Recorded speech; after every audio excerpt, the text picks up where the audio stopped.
Hola a todos. Esto es una nueva entrega de Firmes en la Verdad. Y bueno, yo soy Mariana García Alvear y voy a empezar con las entrevistas a una persona que yo creo que os va a encantar por sus vivencias personales, por su forma de vivir y por todo lo que lleva dentro. Os presento a la hermana Virginia, que es del Hogar de la Madre y que vamos a conocer a lo largo de este tiempo de hoy. Tenemos mucha ilusión en conocerle porque ¿qué edad tiene? 38 años. 38 años, que parece mucho más joven.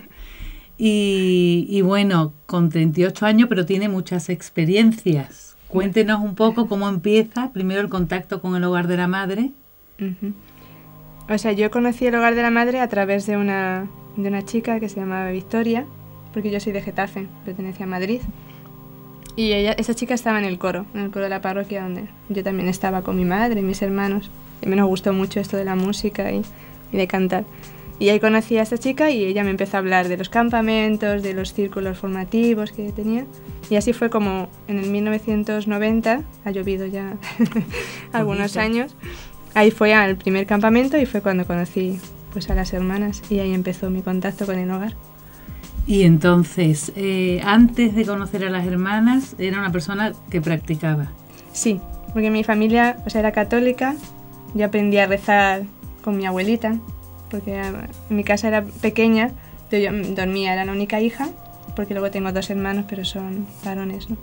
Yo dormía con mi abuela y desde chiquitita ella me enseñaba pues a rezar, ella iba a la iglesia, me llevaba con ella, y mi madre también, ¿no? Mis padres siempre en misa dominical, pues era mi madre, era catequista y siempre me llevaba con ella. Que le gustaría que tuvieras contacto con el Hogar de la Madre y que... Bueno, eso ya es otra cosa. Sí.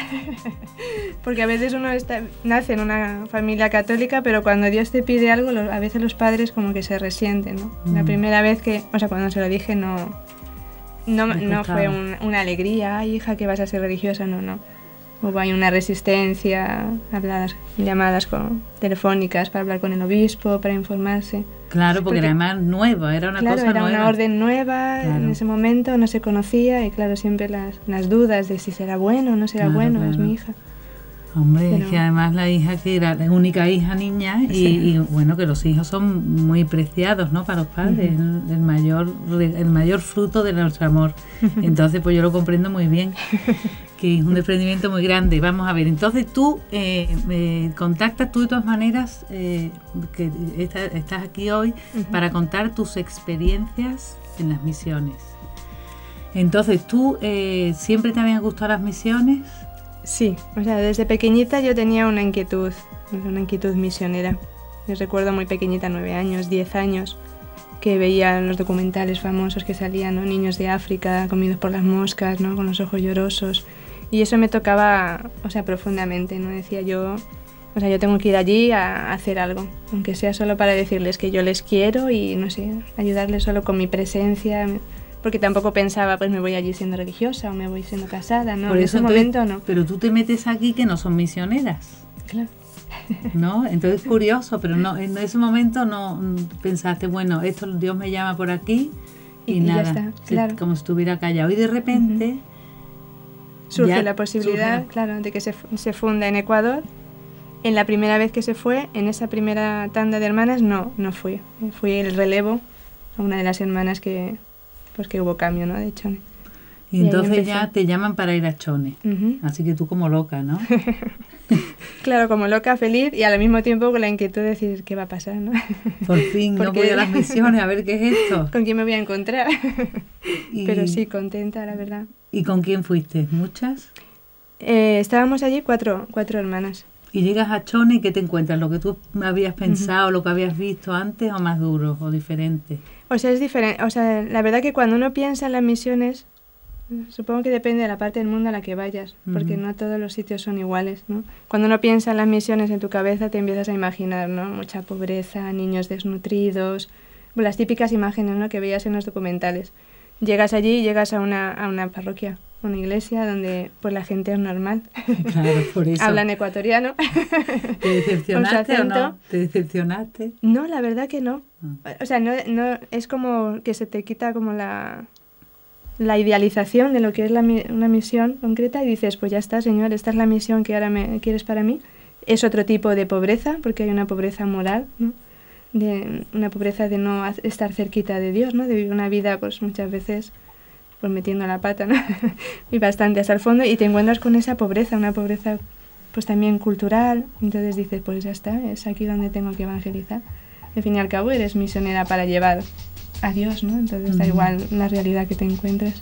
A veces quizás está más fácil que en España ahora, ¿no? Por ejemplo. Eso sí, te encuentras con una gente abierta, súper abierta, dispuesta a escucharte, que acoge fenomenal, que tiene sus fallos, pero como tenemos nosotros, pero que es una tierra buena, ¿no? Una tierra que está deseosa de Dios, la verdad.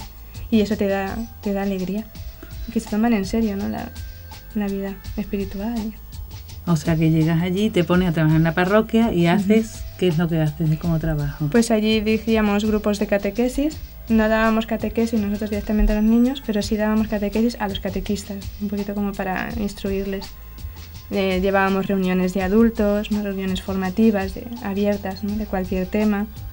Reuniones con jóvenes, ¿no? Porque allá donde vamos pues también formamos nuestro grupo de jóvenes del hogar con nuestra espiritualidad, clases de guitarra.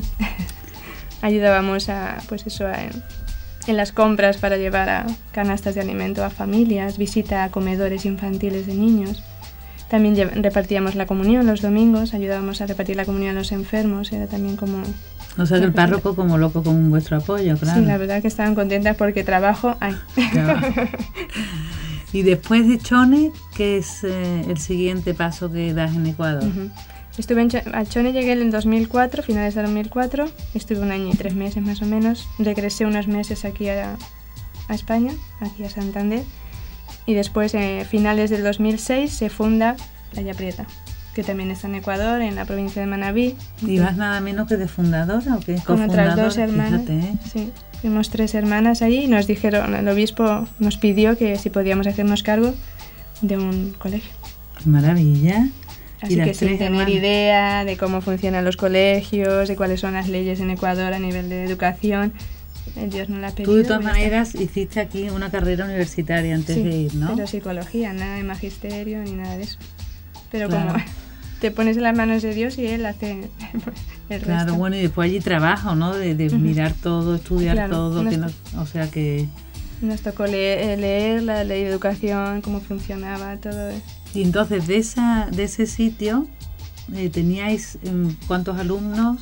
Cuando nosotros llegamos, el obispo nos llamó porque era una institución que habían estado religiosas antes, pero habían tenido que irse. En ese momento estaban haciendo cargo a unos laicos, pero como algo transitorio. Y era una escuela de momento, no había lo que es el instituto. Una escuela que estaba a punto de cerrarse, si no lo cogía alguien que lo pudiera. Entonces el obispo, que ya nos conocía de Chone, dijo, pues estas me pueden ayudar.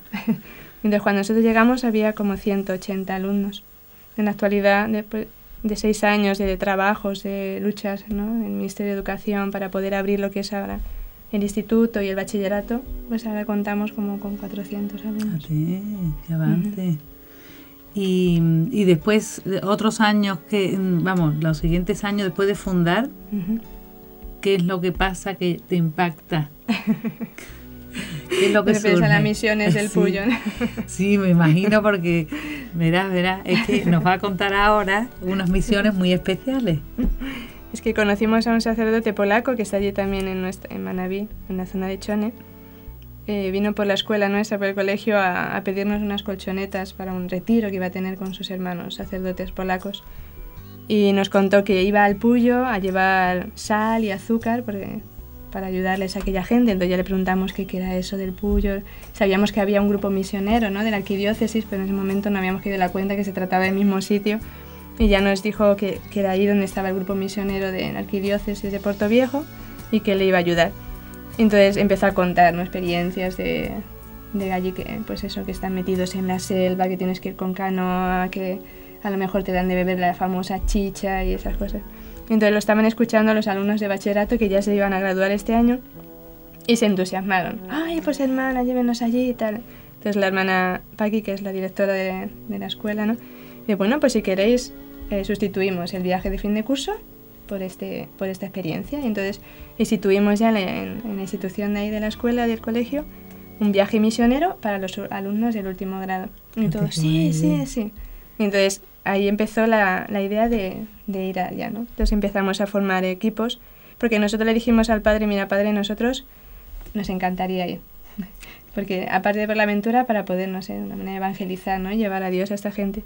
Dice, pero somos de misa diaria, entonces o conseguimos a curas que nos acompañen, o si no, no podemos hacerlo. Y entonces el padre dijo, no problema, yo me encargo de eso, yo consigo a los padres y ustedes para el resto, ¿no? Del equipo. Y formamos un equipo, fuimos como 34 personas, 35, está formada por 8 hermanas, 4 padres, uno de ellos el que está allí en la misión, que hacía un poco el que distribuyó, ¿no? Las comunidades donde íbamos a ir y que fue preparando un poquito el terreno, ¿no? Porque fue avisando. Ese era uno que ya conocía todo. Sí, uno que ya está allí viviendo en medio de esas comunidades. ¿Que se llamaba cómo? El padre Pedro. El padre Pedro. Y entonces, ¿llevaban algún médico también, no? Sí, justo coincidió que venían doctoras de España y llevamos a 2 doctoras y 2 voluntarias. ¿Y por cuánto tiempo era? Salimos un 17 de enero y regresábamos el 1 de febrero. Apenas una semana. Muy poquito. Muy poquito. Pero sí. bueno, para los niños, ¿cómo fue y qué emociones tuvieron y todo? Porque claro, el plan, me imagino que era enriquecer, llenarse ellos también de formación más específica y después, claro, la experiencia que normalmente da más de lo que llevas, ¿no? O sea, nosotros teníamos la idea clara de que íbamos a evangelizar. Y de hecho los días anteriores estuvimos preparando cosas de catequesis a nivel muy sencillo para poder... Y los niños, los jóvenes emocionados, ¿no? Preparando sus cosas, diciendo hermanas, porque también luego entra en juego la imaginación, ¿no? Luego llegas allí y gracias a Dios durante todos los días que estuvimos allí no nos pasó nada, pero hablaban de que pues hay posibilidades de que te picara una serpiente o que te estrangulara la boa, porque hay boas por allí en el río. Después nos contaron lo de la famosa chicha masticada, ¿no? Por una vieja. Nosotros rezábamos para que se hubiera muerto la vieja. Cuando nosotros llegáramos ya no hubiera. Luego nos enteramos de que realmente no lo hace una vieja, sino que es la labor que hace la madre de familia. Se dedica pues, a mascar Pero explique lo que es la chicha, porque no sabemos nada. Pues ellos decían agüita, la agüita no tenía nada. La chicha es yuca cocida que la señora de la familia mastica. Y la va masticando y la echa en un cubo. Y cuando ya tiene mucho, ¿no? Todo lleno de hebras y se llena la boca, pues bebe agua y la vuelve a echar en el cubo. Todo, como si la vomitara. Sí, como si la vomitara. Entonces luego lo dejan fermentar. Durante tiempo lo dejan fermentar y esa es la bebida que ellos... Y sin hervir ni nada. No, solo la yuca cocida antes con agua y ya está. La cuecen con agua y después la mastica. Después de cocida, ella la mastica y la va tirando en el tacho, la va mezclando con agua. Y... Claro, y todos horrorizados de pensar que teníais que tomar eso, que era... Las babas de la señora. Claro. Bueno, entonces llegáis el primer día, el paisaje cambiaba mucho. Claro, nos metimos en pleno Amazonas. Y los niños estos no habían conocido a lo mejor la selva tampoco. Nada, date cuenta que ellos son de Ecuador y se encuentran con una realidad que para ellos es desconocida. Gente que hace nada, pocos días, se ha empezado a vestir, pero que hasta hace nada, a lo mejor 10 años, 15 años, estaban todavía desnudos. ¿Y a cuántos kilómetros está horas en coche? Salimos desde Chone y tardamos como 10 horas. Lo que pasa es que hicimos la ida la hicimos en dos tiempos, en 2 etapas. Y llegamos allí a Musuyacta, que es la parroquia donde estaba el padre Pedro y el equipo misionero. Allí fue donde nos contaron con muchos detalles, ¿no? Cómo iba a ser lo de la chicha, porque es todo un rito, la señora te lo ofrece, tú no lo puedes pasar a otro, sino que se tienes que devolver a ella. Como ella limpia, ¿no? El cacharro después de que tú has bebido y lo vuelve a echar en el recipiente y se lo pasa al otro, ¿no? Y todos diciendo, Dios mío, pues nada. Había gente que lo ofreció. Eso lo mejor es ofrecerlo por algo, ¿no? Una chica que se bebió un vaso entero, dijo, yo lo ofrezco para que porque había laicas consagradas que venían con nosotros, yo lo ofrezco para que el Señor le envíe vocaciones y su voluntad, pero aquí me trago la chicha como sea. Y entonces llegamos allí y los equipos, ya teníamos hecho los equipos, ¿no? 2 hermanas, un sacerdote y los jóvenes distribuidos. Nos habían dicho que teníamos que caminar en varias etapas. La más cercana estaba a 2 horas, que fue donde yo me quedé. había otra 3 horas y la más A ver, dura... la más cercana se llamaba San José. Sarupi. Sarupi. Uh-huh. Ah, esa es la más cercana.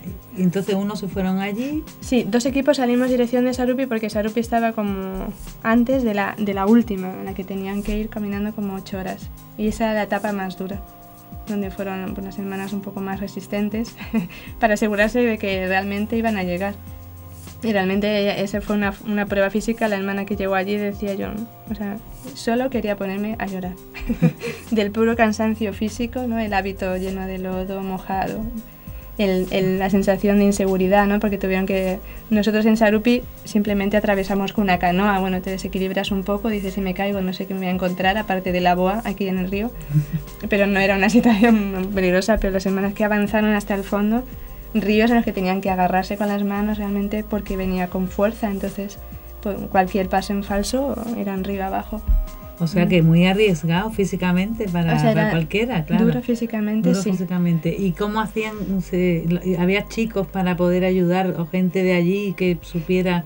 Eso, o sea, para poder llegar a las comunidades salieron a nuestro encuentro lo que llaman guías, que eran los catequistas de las distintas comunidades y vinieron con un par de caballos para llevar la comida, porque el padre Pedro les avisó de que no, o sea, que no podíamos ser un gasto para ellos en la alimentación, porque ellos no tienen. ¿De qué viven ellos?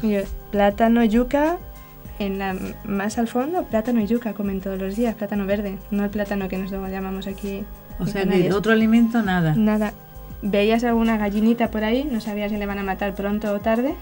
O alguna serpiente también. ¿O qué? O monos, les decían que a lo mejor nos iban a poner monos para comer. Entonces, supongo que alguna vez saldrán a cazar y alguna cosa de esas sí que lleven. Pero lo básico de día a día es la yuca y el plátano. ¿Y no tienen para cultivar terreno ni nada? O sea, son tierras amplias. O sea, usted llega y está las casas, ¿no? Así en círculo.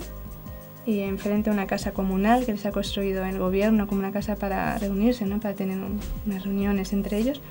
Y hay extensiones a los lados, pero ellos todavía están como muy, muy cerrados a su cultura shuar. Entonces, como el arroz no entra dentro de lo que ellos han cultivado, pues no lo cultivan. Esa es la cultura shuar de aquel indígena. ¿Y en qué consiste esa cultura? O sea, profundamente, no sabría decir. Había un idioma distinto, que es el shuar, que no nos dio tiempo a aprender. Gracias a Dios nos entendían en castellano y así nos comunicábamos. Tienen un jefe de esas pequeñas comunidades que se llama síndico y es el que toma las decisiones, todo pasa por él. O sea, si a alguien de la comunidad se le ocurre algo y te lo comenta, ¿no? Porque estaba la directora, en mi comunidad estaba la directora que nos proponía, pues mañana ustedes me pueden ayudar a dar clases, porque había una escuela ahí y podemos hacer después una reunión y tal. Nosotros, bueno, sí, no hay problema. No tenemos que ir a hablar con el síndico. Entonces ya nos reuníamos con el síndico, hablaban en su idioma, no sabemos si le estaría diciendo lo mismo o no. Nosotros con cara de circunstancia y cuando ya dijo el sí, entonces ya teníamos abiertas las puertas, sí, vía libre para poder hacer las actividades que se le había ocurrido. Pero si hubiera dicho que no, pues no podíamos. Y entonces, él daba el permiso, vosotros reuníais, os dejaban reunir a la gente... Uh-huh. ¿Y en vuestro idioma? Le catequizábamos, le dábamos catequesis básica. ¿Y ellas traducían las otras, las personas que había allí? No, en principio ellos entendían. La dificultad era a veces que en medio de la conversación a lo mejor se ponían a hablar en su idioma y no sabías lo que estaban diciendo. Entonces era como decir, no sé. ¿Ellos entendían y hablaban también el castellano, el español? Sí. O sea, un poquito como a trancas, como hablan los indios cuando nosotros imitamos a los indios, yo querer, agua quiero, así. Pero les podíamos entender, sí. Que cuando hablaban en su idioma no sabíamos realmente qué pensaban, si estaban de acuerdo o no. Es un poco como el... Pero bueno, se verían las caras, ¿no? ¿O no? Sí, eran caras como indiferentes. ¿Sí? Hablando de temas así... Porque en una comunidad, por ejemplo, el padre nos dijo, son comunidades... que tienen varias mujeres, ¿no? Polígamos. Sí. Pues tienen varias mujeres, no saquen el tema así directamente, ¿no? Porque tampoco puedes ir a cazar. Mejor primero ganarte el corazón de ellos, ¿no? Que realmente te quieran, que realmente veas que es una persona pues en la que puedes confiar, que realmente, no sé, para luego ir poco a poco. Entonces una semana es imposible, ¿no? Meter todos esos temas y hacerle. Pero fueron ellos los que en una comunidad sacaron ese tema. Se enfadaron muchísimo, se levantaron, se fueron para atrás, gritaban en su idioma y claro, las hermanas allí diciendo, no sé si ahora vienen las lanzas, el arco, la flecha, o qué tenemos que hacer aquí. Y después se serenaron y siguieron, pero encuentras ya como una, ¿no? Como Una barrera. Pero claro, es la labor del misionero. A veces la tierra está buena y otras veces no, y es cuestión no de un día, una semana, sino Claro, de porque años. que el padre Pedro será el que esté allí, Está allí. y el que seguirá profundizando, pero ¿y él qué ayudantes tiene? Él y dos laicas consagradas y un laico consagrado. Entonces son 4, lo que pasa que no dan abasto. Hay muchas comunidades, la última comunidad a la que fueron las hermanas es la última a la que él ha llegado andando. Hay muchísimas más comunidades, tiene como 80 comunidades y solo ha podido visitar 32. O sea, que diríamos que hace falta gente que vaya a apoyar. Claro, claro. Es que, y más allá de la comunidad a la que fueron, todavía están como puros indígenas, ¿sí me entiendes? Vestidos con los típicos taparrabos, con su cultura, y que muchos de ellos son todavía agresivos. Estamos en pleno siglo XXI. Claro. Y todavía hay personas que viven y que no te dejan pasar y que, o sea, que son reacios. Muy bien, hermana Virginia, que yo me pregunto, cuando habéis ido, decía usted que claro, que ellos gritaban cuando que intentaban explicar que la poligamia no era lo que debía ser. Pero claro, esto suscita que una serie de preguntas y de interrogantes, porque ellos han vivido así toda su vida. Entonces también exige un respeto por nuestra parte, porque no podemos invadir, pero claro, tenemos un tesoro que es Dios y que merece la pena llevarlo. Pero por eso y que no se trata de invadir y de imponer, sino que se trata de evangelizar y de llevar a Dios, ¿entiendes? De hacerles ver que están llamados a algo más, que existe una dignidad humana y que existen unos valores realmente que llenan el corazón del hombre, porque de alguna manera date cuenta que ellos, aunque vivan su cultura, ellos ahora mismo se reconocen, porque han sido bautizados, se reconocen católicos. Entonces nosotros tenemos la obligación de darles a conocer una verdad que duele, como duele a un español o duele a cualquiera que esté viviendo al margen de la voluntad de Dios, pero que no podemos callarnos la verdad, ni podemos disfrazar bajo cultura una situación que es pecado y que Dios no lo quiere, sea aquí o sea en cualquier otro sitio. Es cierto que no podemos llegar de repente, es cierto que claro, es cuestión de años, y es cierto que incluso a lo mejor ni llegan a aceptarlo, pero no es común romper con su cultura, con su manera de vivir, sino con aquello que les degrada realmente como seres humanos. Y eso es el pecado, el vivir al margen de lo que realmente Dios espera y quiere, seas un indígena de aquí, seas de África, seas de otro país. Sí. No sé. Pero claro, para eso los pobres que no se llega casi nunca, como no haya gente que esté allí con constancia, pero es curioso lo que dice, que ellos se dicen católicos. Claro, ellos son comunidades católicas, están bautizados, están teniendo la catequesis y están preparándose para la primera siempre comunión. Les reciben con amabilidad. Sí. O sea, desde luego cuando nosotros llegamos, con muchísima educación, bienvenidos, madrecita, te daban la mano, te saludaban, te sacaban la chicha con todo su cariño y con todo su amor, pero te sentías como acogido. Sobre todo también por los niños, o sea, los niños estuvimos todo el día con nosotros, allá donde íbamos venían jugando, estaban como felices de la presencia, y para ellos es simplemente el hábito o simplemente el hecho de haber salido de tu casa, haber viajado hacia allá y haberles ido a hablar de Dios, para ellos también es un decir, ¿por qué lo hacen? ¿No? Claro. Si realmente por una aventura no haces eso, simplemente por un altruismo, pues ya está, paso días fatal, cruzando ríos, con lodo hasta el cuello, cansada, bebiendo y tomando cosas que me van a sentar mal al estómago. ¿No? Claro, lo que pasa es que yo no que pienso como una crítica constructiva, es que claro, con una semana eso es muy poco. Claro, por eso queríamos volver. Claro, eso. Claro, que tiene que ser una cosa auténtica, claro, porque lo tienen, porque están convencidas, pero claro, tiene que ser uno consecuente. Entonces quedamos las dos de acuerdo que estas experiencias tienen que repetirse y con más tiempo, claro. Claro. Pero era un primer contacto, un también conocer la realidad, un saber con quién nos íbamos a encontrar. Pero y claro, un decir, ver la necesidad de ese grupo misionero que está ahí permanente y decir, oye, necesitan un apoyo y necesitan a alguien que esté dispuesto. Y de hecho, uno de los padres que fue con nosotros, de los sacerdotes, ha quedado en ir para apoyar al Padre Pedro y poder llegar a más comunidades para que vivan pues lo que es la Semana Santa. Claro, porque además pienso yo que para el Padre Pedro, para los sacerdotes que están allí, el apoyo de otros, ¿no? Para todo, para fortalecer su fe, para la oración, para animarse, es fundamental, claro. Sí, desde luego estaba contentísimo. Pero esto ha quedado muy interesante, desde luego, y una forma de eso, de llegar a personas y de llevar a Dios, ¿no? A gente que no lo conoce y que ha merecido la pena, ¿no? Sí, por supuesto. Volvimos todos entusiasmados, con ganas de volver y muy contentos los jóvenes de ver también, porque como se habían dado y no había ni quejas, no hubo en ningún momento ninguna queja por el cansancio, por la comida, nada, era un constante, veías salir de sí mismos. Entonces llegaron felices, llegaron radiantes y con el deseo de volver, de empezar a trabajar para conseguir ayudas, ¿no? Porque nos pedían ropa, Claro. nos pedían material escolar. Entonces, para poder ayudarles, empezar a organizar actividades una vez que llegamos de nuevo a nuestras casas y felices de poder otra vez volver. O sea, que ha merecido la pena totalmente. La pena.